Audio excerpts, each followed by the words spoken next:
திரு KCP, Edappadi Palaniswami அப்படியான ஒரு வாக்குறுதியை கொடுத்திருந்தால் நிச்சயமாக இடத்தை கொடுத்திருப்பார். ஆனால் அப்படியான ஒப்பந்தம் எதுவும் போடப்படலை அப்படின்னு சொல்றார் திரு பொங்கலூர் மணிகண்டன். இந்த மாநிலங்களவை சீட் ஒதுக்குறதுல அவரோட அணுகுமுறை என்னவா இருக்கு அப்படின்னு நினைக்கிறீங்க? தேமுதிகவை பொறுத்த வரைக்கும் அதுவும் இந்த மாதிரியான தேர்தல் கூட்டணிகளில் அந்த இப்போ நாடாளுமன்ற தேர்தல் சமயத்தில் பேசப்பட்டதாக அவர்கள் சொல்கிறாங்க. அப்படி இருந்திருந்தால் அந்த ஒப்பந்தத்திலேயே ஒரு சரத்து அவங்க சேர்த்திருப்பாங்க. வருகிற அடுத்து இந்த நாடாளுமன்றத்தில் 5 சீட் அல்லது 4 சீட் 6 சீட், அடுத்து ஒரு ராஜ்யசபா சீட் வருகிற ராஜ்யசபான்னு சொல்லி சேர்த்திருப்பாங்க. அந்த மாதிரி அந்த ஒப்பந்தத்தில் இல்லை. ஆனால் ஓரலாக அவங்க கமிட் பண்ணியிருக்காங்க என்பது தான் தேமுதிகவினுடைய நிலைப்பாடு. அது இவர்கள் கேட்டிருக்கலாம், அப்புறம் பார்க்கலாம் என்று சொல்லியிருக்கலாம். இப்போவும் கூட எனக்கு கிடைத்த தகவல் படி முழுமையாக மறுக்கப்படலை. 2027 நீங்கள் சட்டமன்ற தேர்தலுக்கு அதிமுகவோடு கூட்டணி அமைத்து போட்டியிடுங்கள். அந்த சட்டமன்ற தேர்தலுக்கு நாம் ஏற்படுத்தி கொள்ளுகிற அந்த ஒப்பந்தத்தில் அடுத்து 2027 வருகிற நாடாளுமன்ற ராஜ்யசபாவில் உங்களுக்கு ஒரு ஒதுக்கீடு கொடுக்கிறோம் என்பதாகத்தான் பேசப்பட்டிருப்பதாக எனக்கு தகவல். அதனால் தேமுதிகவை பொறுத்த வரைக்கும் இப்போ இந்த 2 சீட்டில் ஒரு இதுக்கு வாய்ப்பு இருப்பதாக எனக்கு தெரியலை. ஒன்று, பாட்டாளி மக்கள் கட்சி பொறுத்த வரைக்கும் அது யாருக்கிட்ட அந்த கட்சி இருக்குதுங்கிறதே இன்னும் அது முடிவாகி வரல. அநேகமாக 2 அதிமுக வேட்பாளர்களாக இருக்கலாம், அல்லது ஒருவேளை ஒரு 25% ஒரு சீட்டு பாஜகவுக்கு கொடுக்கப்படுவதற்கான வாய்ப்புகள் இருக்கு. எந்த அடிப்படையில்? ஏன்னா திரு அமித்ஷா அவர்கள் இந்த ராஜ்யசபாவை மனதில் வைத்து கூட சில மாதங்களுக்கு முன்பே அப்படி ஒரு கூட்டணி ஒப்பந்தத்தை வலியுறுத்தி போட்டாங்க. ஒன்று. அடுத்து இதில் ஒரு சீட்டு கொடுத்து விட்டால் சட்டமன்றத்தில் அதிமுக ஒதுக்குகிற சட்டமன்றத்தை ஒரு 20 சீட்டு போன தடவை கொடுத்தாங்கன்னா அதே 20ல் கன்ஃபைன் பண்ணுறதோ இல்லை ஒரு 25க்குள்ளே கன்ஃபைன் பண்ணுறதுக்கோ வாய்ப்புகள் அதிகமாக இருக்குது. அப்போ அந்த அடிப்படையில் ஒருவேளை இவங்களுக்கும் பாஜகவுக்கும் பார்த்தீங்கன்னா சட்டமன்றத்தில் அதிக உறுப்பினர்கள் தேவை என்பதை தாண்டி அவர்களுக்கு நாடாளுமன்றத்தில் அதுவும் மேலவையில் ராஜ்யசபாவில் ஒரு உறுப்பினர் என்பதை ஒருவேளை அவர்கள் அதை வலியுறுத்துவதற்கு அதிக வாய்ப்புகள் இருக்கு. அது ஒரு 25% தான். அதனால தான் தேமுதிகவுக்கும் பாட்டாளி மக்கள் கட்சிக்கும் இந்த மறுப்பு என்பது. ரெண்டாவது, தேமுதிகவில் அந்த மறுப்பு என்பது எப்போ வெளியில் வருதுன்னா அதிமுக பாஜக கூட்டணி ஒப்பந்தத்துக்கு பிறகுதான் அது வெளியில் வருது.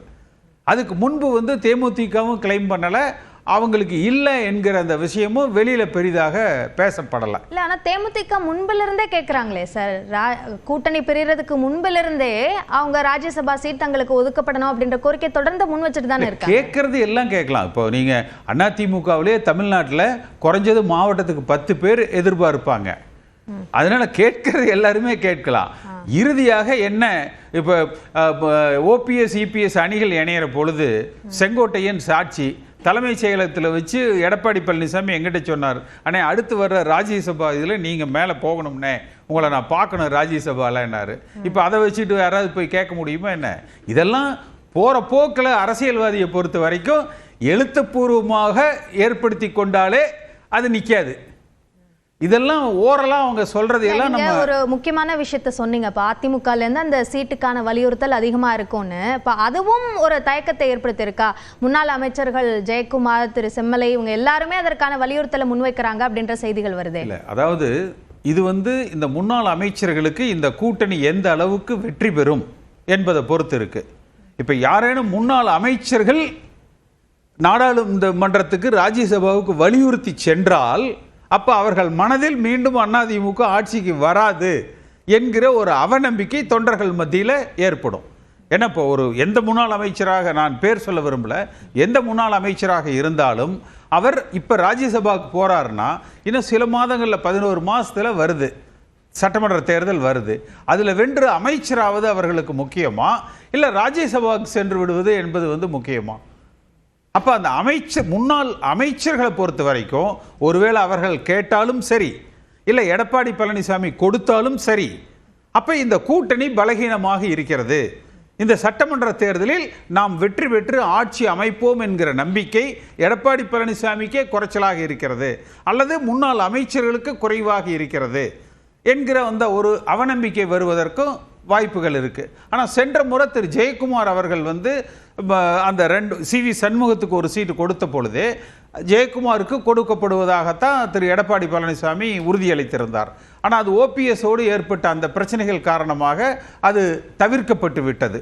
அப்படி ஒருவேளை கொடுத்தால் சென்ற முறையே அவருக்கு எடப்பாடி பழனிசாமி கமிட் பண்ணியிருக்கார். ஒருவேளை ஏதேனும் முன்னாள் அமைச்சர் என்றால் அது ஜெயக்குமாருக்கு தான் அதிக வாய்ப்புகள் இருக்கு. அதை தவிர மற்ற வாய்ப்புகள் நீங்க சொல்ற மாதிரியான ஒரு பிம்பத்தை உருவாக்கும் அப்படியான ஒரு விஷயம் உருவாகலாம் அப்படின்னா ஜெயக்குமாருக்கு அவர் பையன் இருக்காருல்ல, ஒருவேளை அவர் இங்க நின்று வென்று அமைச்சராக்கிக்கலாம் நினைக்கலாம். இல்ல ஜெயக்குமார் கூட அவருக்கு வேண்டாம் பையனுக்கு கொடுத்துருங்கன்னு சொல்லி நினைக்கலாம். அதனால அதாவது ஒரு டிசர்விங் கேண்டிடேட் அப்படின்னா கமிட்டட். சென்ற முறை சி.வி. சண்முகத்தை கொடுத்த பொழுதே 2வது இடம் ஜெயக்குமாருக்கு என்று அது உறுதியளிக்கப்பட்டது. அது தவறிடுச்சு. அதனால ஏதேனும் முன்னாள் அமைச்சர் என்றால் அது ஜெயக்குமாருக்கு அதிக வாய்ப்புகள் இருக்கு. அதை தவிர வேறு யாரேனும் முன்னாள் அமைச்சர்களுக்கு கொடுத்தால் அது இந்த கூட்டணி மீது ஒரு நம்பகத்தன்மை இல்லை, வென்று ஆட்சி அமைக்கும் என்கிற நம்பகத்தன்மை இல்லை என்பதாகத்தான் அமையும். அதே மாதிரி திரு செம்மலை அவருக்கு பார்த்தீங்கன்னா சட்டமன்றத்திலையும் வாய்ப்பு தரல, நாடாளுமன்றத்திலையும் வாய்ப்பு தரல. எனக்கு கிடைத்த தகவல் படி அவருக்கு ராஜ்யசபா உறுதியளிக்கப்பட்டிருக்குது. அப்போ கிட்டத்தட்ட அதே மாதிரி அன்வர் ராஜா, இப்போ நீங்கள் பார்த்தீங்கன்னா அவர் ஒரு சிறுபான்மை சமுதாயத்தை சார்ந்தவர். இப்போ திமுகலேயே ஒருவர் சிறுபான்மை சமுதாயத்தை கொடுத்துருக்குறாங்க. அடுத்து பாஜகவோடு கூட்டணி சேருகிற காரணத்தினால கொஞ்சம் சிறுபான்மையருக்கு முக்கியத்துவம் அதிமுக கொடுக்கிறது என்பதை காட்டுறதுக்காக திரு அன்வர் ராஜா அவர்களுக்கு கொடுக்கலாம், இல்லை தமிழ் மகன் உசேனுக்கு கொடுக்கலாம். அந்த மாதிரியான சிறுபான்மையினரிடத்திலும் எதிர்பார்ப்புகள் இருக்கும். ஓகே, இப்போ கூட்டணியை உறுதி செய்யறது ஒரு பக்கம், இந்த சீட் மூலமாக உறுதி செய்யறது ஒரு பக்கம் இருந்தாலும் கட்சிக்குள்ளாகவே கட்சியை பலப்படுத்த வேண்டிய ஒரு அவசியமும் அதிமுகவுக்கு இந்த மாநிலங்களவை சீட் ஒதுக்கீடு அப்படின்ற முடிவு மூலமா இருக்கா?